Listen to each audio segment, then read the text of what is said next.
Hey everyone, welcome back to my channel. As you know, my name is Kashleen Work, and you are at the podcast Radiant Goddesses.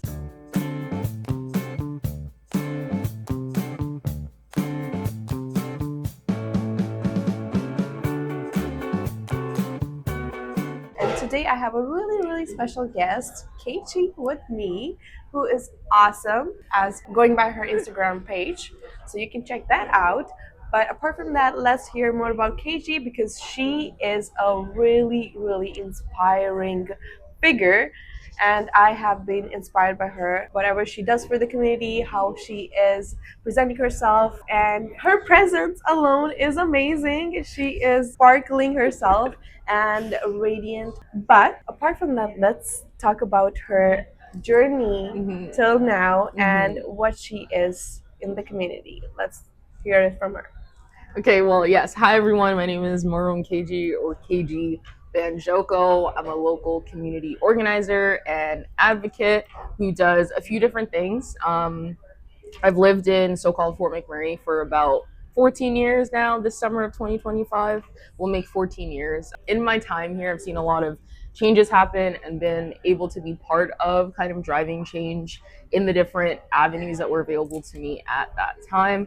So I'm really excited to be here, talk a bit about myself, which, if you know me, I love to do. No, but I'm doing it for Kush because she asked me. And so, yeah, I'm excited to chat a bit about my organization, United for Change, kind of my experience in high school and starting to understand what it was to be a social change maker and the different ways you could go about doing it in more reformist and more radical ways. And I will let you guess which one I chose as the conversation flowed. But yeah, I went to high school here in graduated in 2015, and in my time there, was involved with Teens for Change, which is like a youth organization that supported students to build relationships with communities in what we call the Global South. And so we were tied to a community in Sierra Leone and Ecuador, and fundraised in order to support building a classroom and building wells so folks didn't have to travel as far for water. I was known as a social justice warrior,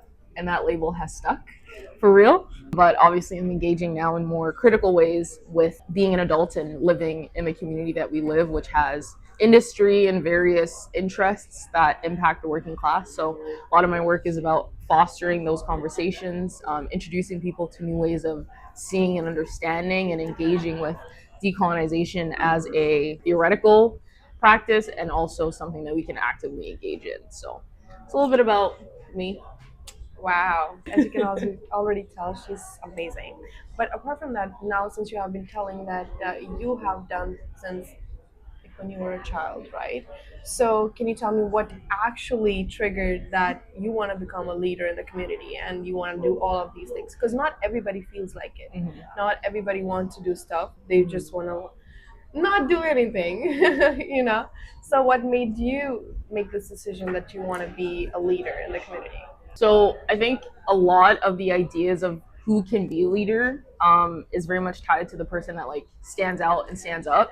And I feel like everyone is able to be a leader in their own ways. And I think that apathy or that lack of energy is created by the system we live in. And I've been very fortunate to learn how to use my feelings to fuel action in the things that I do. And so I would say like the first instance of me like striking out and being a leader, it was had to do with issues of gender. And so I showed up to a basketball tryout because on the announcement it said basketball tryouts. I was like, I play basketball, I'll go. The coach was talking, and then he got to a point in his speech and then he looked at me. He was like, what are you doing here? You've been here the whole time. And I was like, well, it's basketball tryouts. And he was like, well, look around. And so I looked to my left, to my right, behind me, and I was like, oh, it's only boys in here. And then he was like, yeah, it's like for the boys basketball team. And I felt in my heart that that was wrong because first of all, we were in Chicago and the Bulls were having like their highlight time in the spotlight. And I was like, how can you expect there to be no interest from girls to play and not create space for us to practice to get better? So I talked to a teacher and kind of was like, I gotta do something about this. I gotta do something. And so I did. I was like, I pushed back. I said, there's interest from girls. therefore you should let us practice, even if there's not like a team or league that we could join. We want to improve our skills. And long story short, we were able to practice with the boys, and they didn't take us seriously, but we fought for our space and we got our space. And I've always just kind of like been a sensitive person who's like also stubborn. So like if I feel something, I'm gonna want to do something about it because I can't just let it sit. And I feel like we tell kids a lot of the time, like, like be good and do what's right, and like, you know, let your actions align with what you believe. But then adults don't do that, and like we see that in the world we live in today, where we know what's right but we don't do what's right.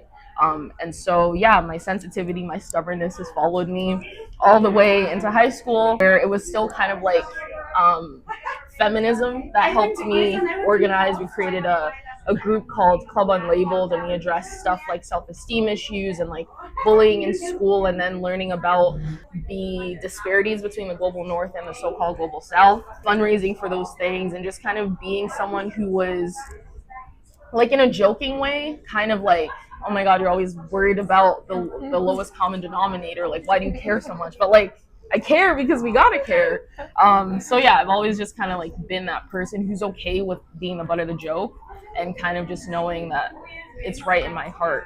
And then as I've gotten older, I've become more interested in knowing about my family history. I didn't grow up with my grandparents. My mom's a single mom, so I only know my maternal grandparent stories really well. But my grandfather, he was a customary court judge, and he was a leader in his community. My grandmother, she was like in the royal family, chose to marry my grandfather, and then was also very active in the community. And so being a leader is something that is in my lineage to do and to be that kind of person. And in my culture, being Yoruba, we believe in Ori and our purpose being passed down from those that have come before us.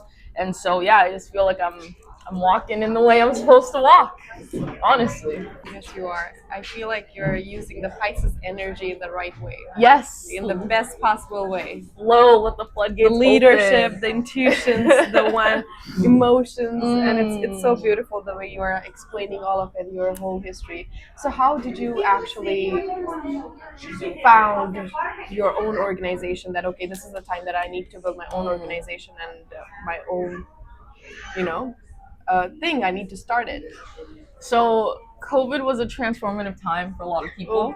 I was home. I was taking a year off of university, and at this time, it was the George Floyd murder that happened live in front of our TVs, and I was really just sitting with it in Fort McMurray with the group of friends that I had from high school, all white except for one other black girl that was part of like that group of friends. And we were like hanging out with each other. George Floyd was happening. No one was talking about it. I was like, I'm literally, am I in a different world than you? And I was living in a different world, seeing different things, being impacted by different things. And I was so frustrated with feeling powerless in a situation that was happening hundreds of miles away from me, but was impacting me and also other black people and people of color that I knew. And I just wanted to do something to help people speak about the hurt that they were feeling. And so me and an ally, Megan, she wanted to do something as well. And so we organized the YMM Solidarity March, which was Fort Mac's biggest protest that had ever happened. And I got connected with other local leaders from the BIPOC community that wanted to speak, share their story. And so many kids in schools were saying, like, we experience racism every day, from students as well as staff that kind of let it happen. I wanted to take that moment and build it into something concrete, because at the same time I was learning about like African revolutionaries, the organizations that they build, the intentionality that you have to have in order to continue doing this work. And so I said, you're all interested in, changing the narrative of what people think about our town by helping people address racism, build strategies to create change, lasting change. Let's do it. So I got together like maybe with 10 other people, and we just said, we're going to meet throughout the summer. We're going to develop our ideology. We're going to talk about what it is that we want to put out. And we started putting out like articles. We held a drive for Palestine and a Debki dance in the Jubilee Plaza. And it was just like, we were saying enough is enough. people of color are struggling here in this town. And it was originally Unity for Justice, and then now it's become United for Change over time. And that was in 2020, and now we're in 2025, continuing on. Wow, that's 5 years. Yeah. 5 years.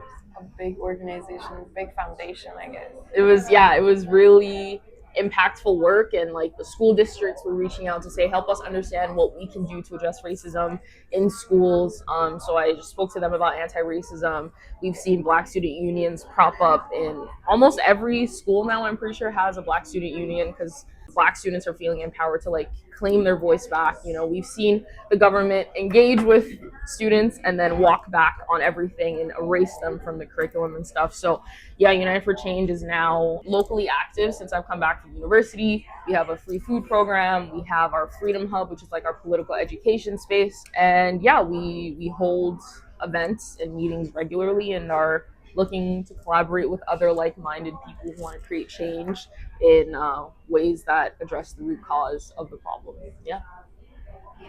That's so inspirational. Thank you.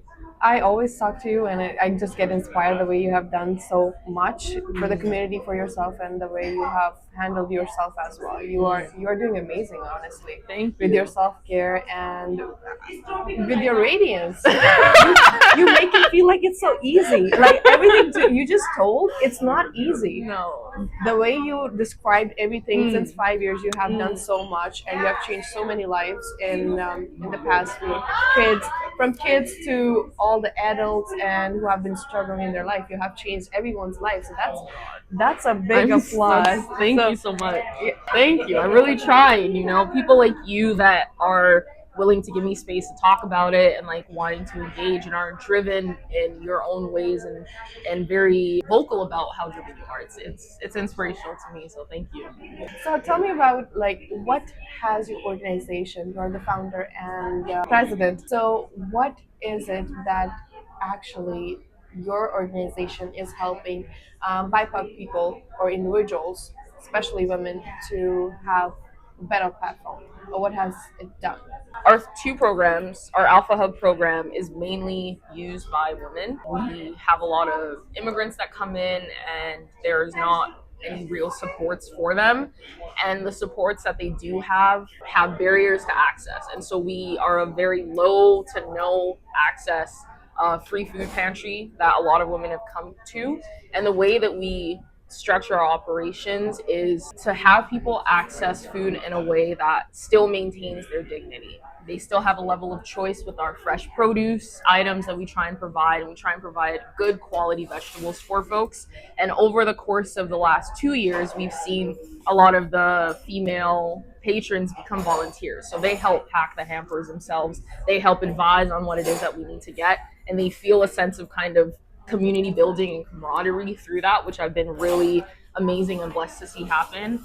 On my board, we have majority women who are leaders of United for Change, local teachers, entrepreneurs. It's brilliant to be surrounded by women who are wanting to be part of change in this region. They blow me away every time. I'm humbled that they want to be part of what I'm trying to build, and it's wonderful.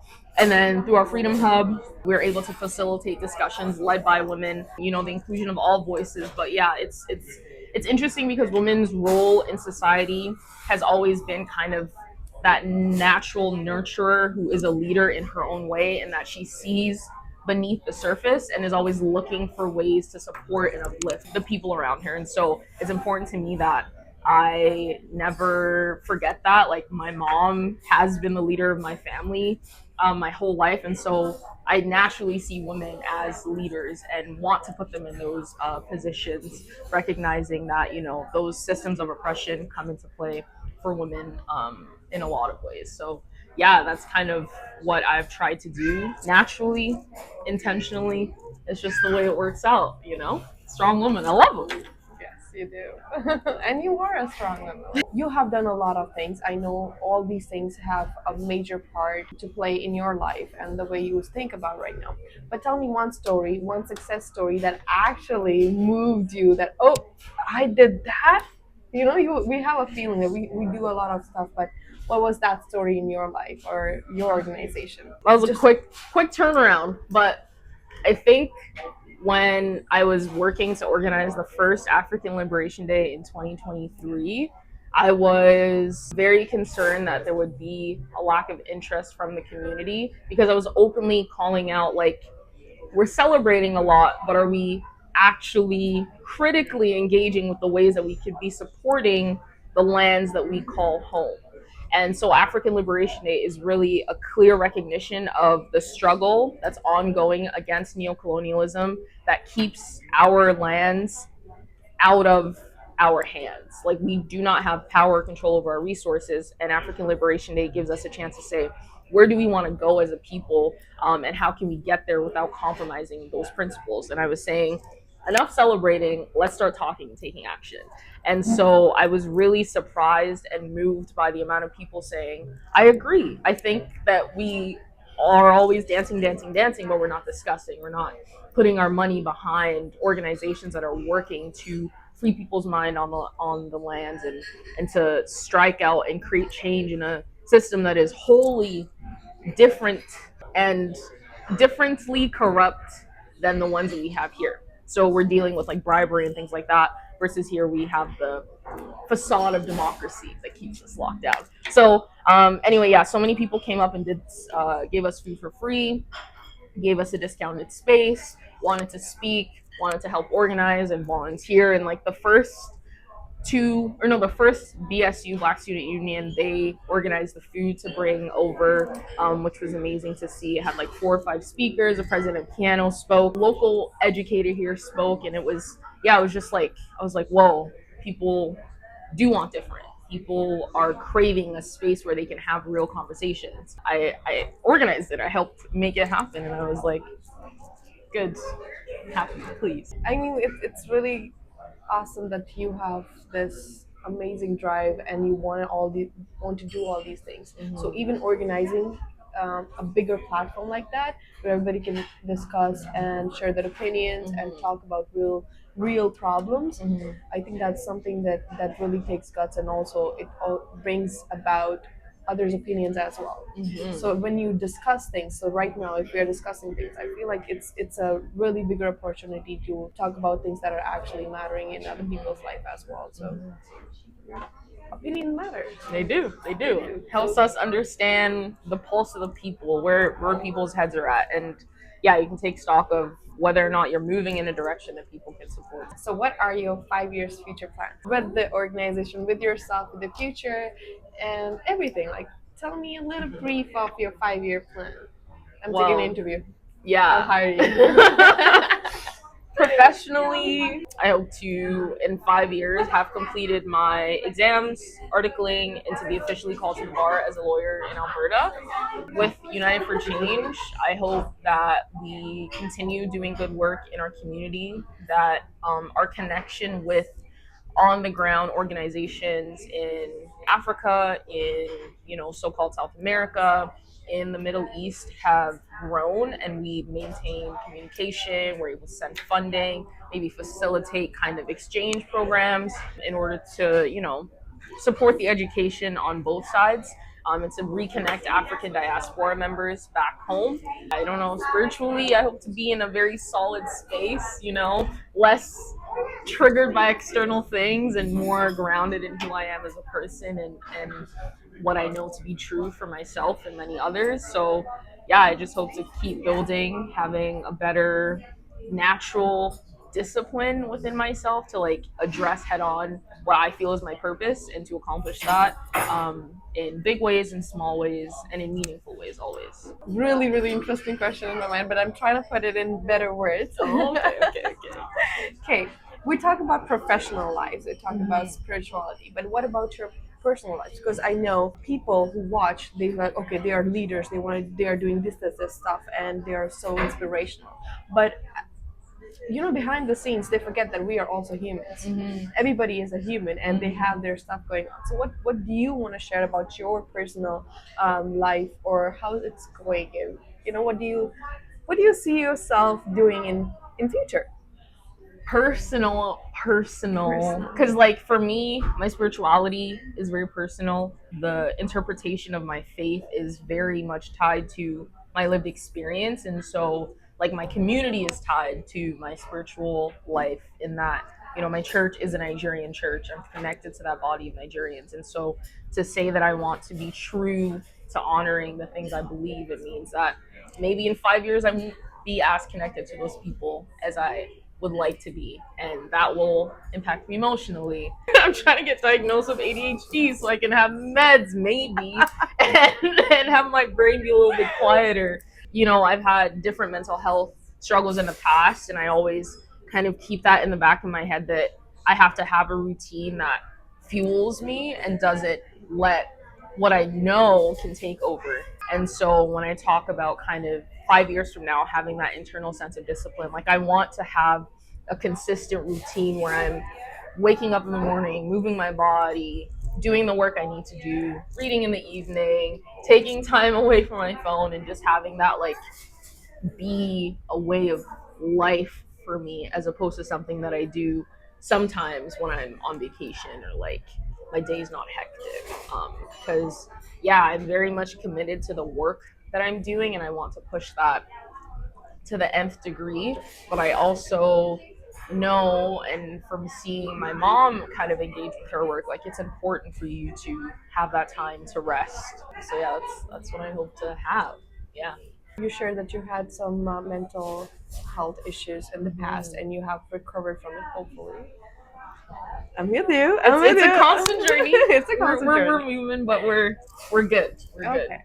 Tell me about it. Like, how did you actually come get yourself to wake up every morning and feel like, okay, you know what, I have to move out of that space and work on what I actually believe in, and what's self-care, one self-care that you have changed in your routine that helps you with that Mm-hmm. mental health stability. That's a very interesting question. For me, when I was going through what I was going through, it was the external pressure and my obligations outside of me that kept me moving. So even though I was in a darkness, I was still focused on meeting my obligations. So if I had to be somewhere, I was gonna be there. They call it high functioning depression. It's super fun. Look it up.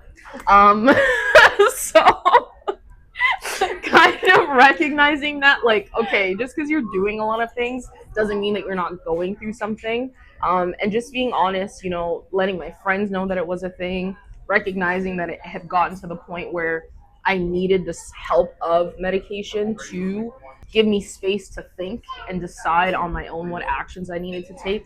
And also just like I need to move my body. Like I call it the steel playground. Going to the gym was kind of like my only outlet that I used at that time to kind of get me to leave the house. And so I think that it's really important for me to like go to the gym, do kickboxing, you know, something that gets me out of my head and into my body actually is really, really what I need.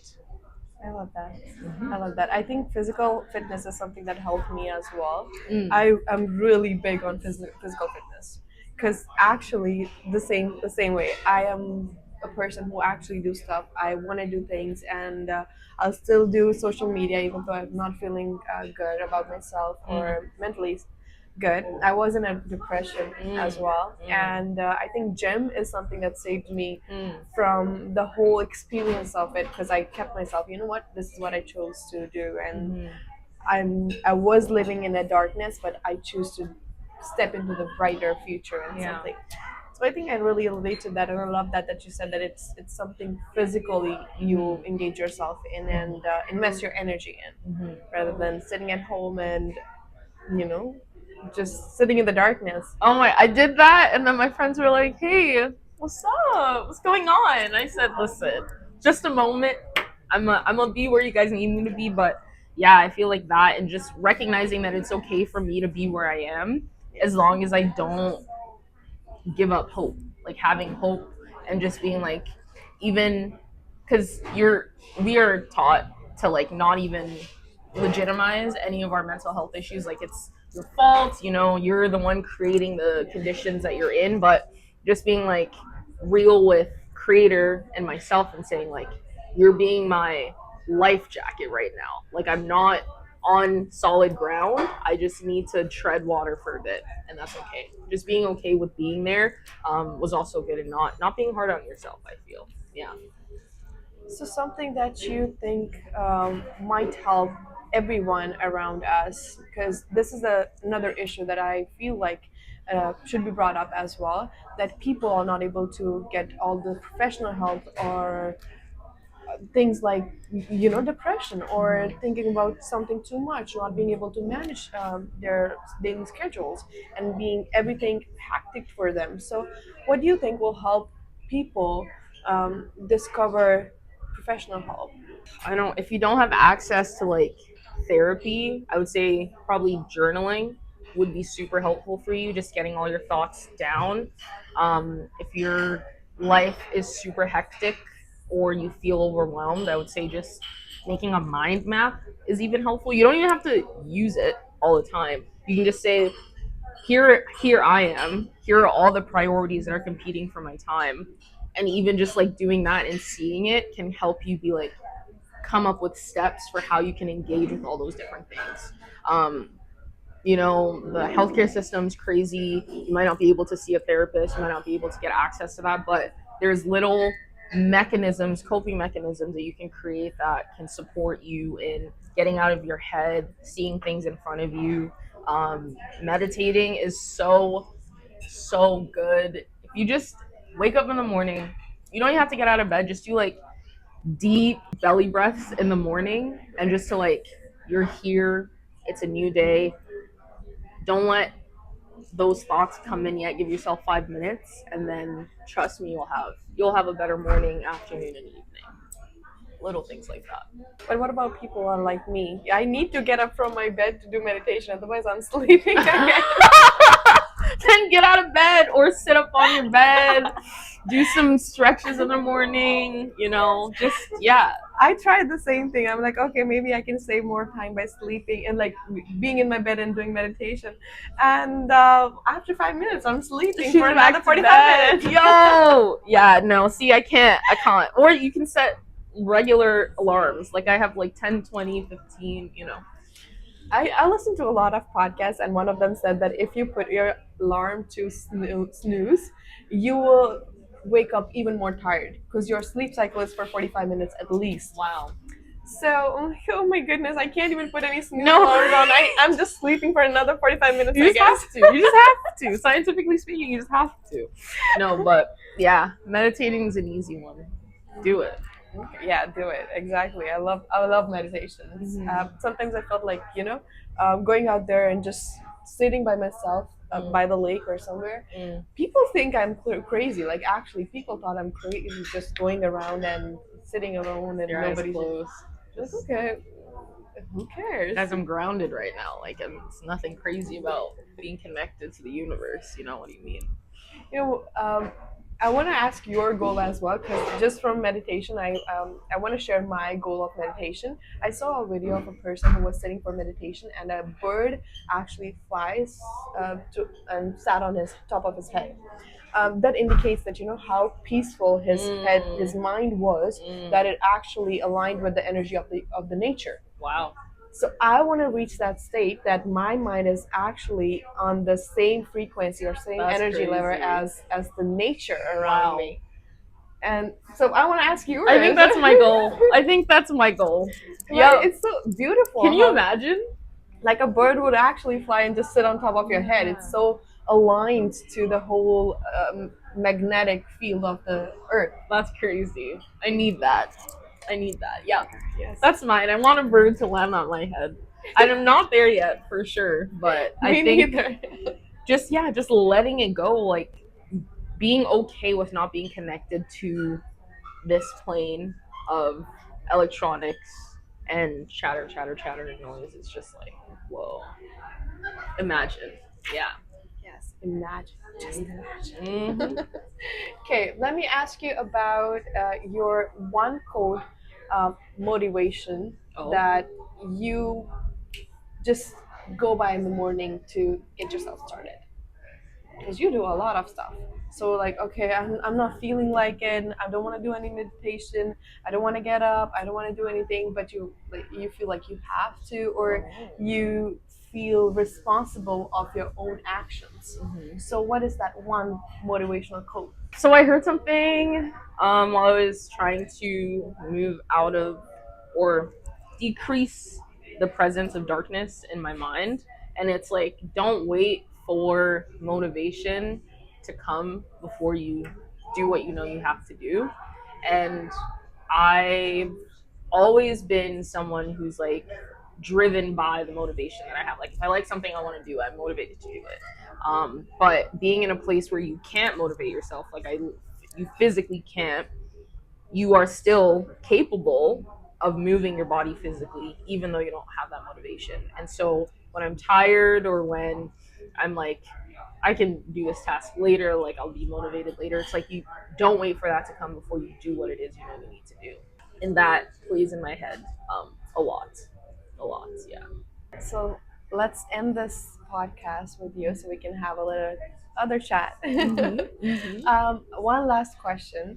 What is one thing that you would like to share to the audience that needs more attention in our community, in the society, and not just here, but maybe like worldwide? If anyone around the world in another country or a continent is watching this video, what is one thing that you want to share that needs a change worldwide?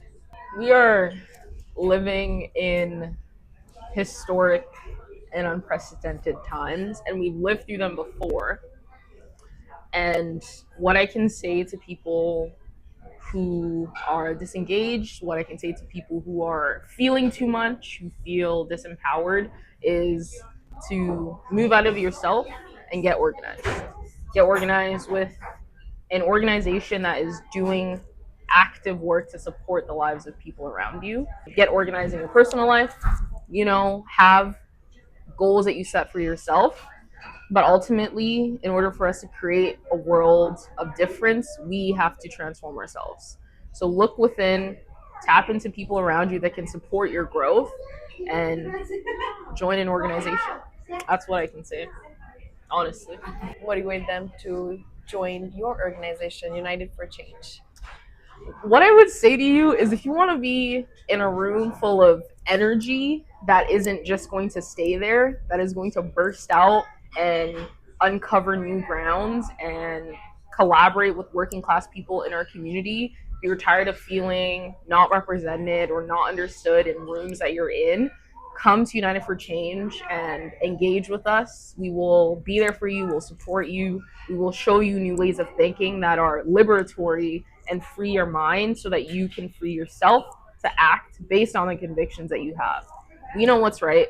We got to do what's right and get a whole bunch of people to do it with us. So if you're interested in building political power, people power, centering Black, Indigenous, and people of color in our struggle for liberation, come through.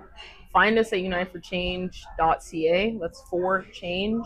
Find me at KG is amazing because I think I am. I hope you do too. We are United for Change on Instagram as well. So yeah, we're here, always will be. So find us.